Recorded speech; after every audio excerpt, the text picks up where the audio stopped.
काशी मठ के महामंडलेश्वर आज रायपुर के अतिथि गृह पहुनामा मुख्यमंत्री विष्णुदेव साय करीन सौजन्य भेंट मुलाकात उनला अपन वार्षिक सम्मेलन और वार्षिक भजन मेला में शामिल होकर घलो न्योता दे आवे। मुख्यमंत्री विष्णुदेव साय से आज राज्य अतिथि गृह पहुनामा प्रेमेश्वर मठ महादेव संस्थान कानपुर के सद्गुरुनाथ जी महाराज महामंडलेश्वर काशी मठा सौजन्य मुलाकात करी।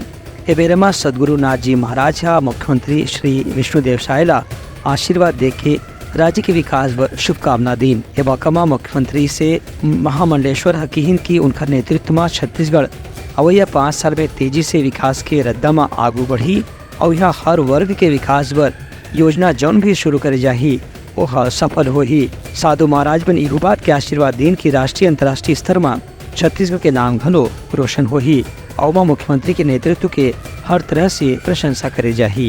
मुख्यमंत्री है साधु महाराज के ऐसे आशीर्वाद के सेती उनका आभार व्यक्त करीन। Bureau report Uttarakhand news.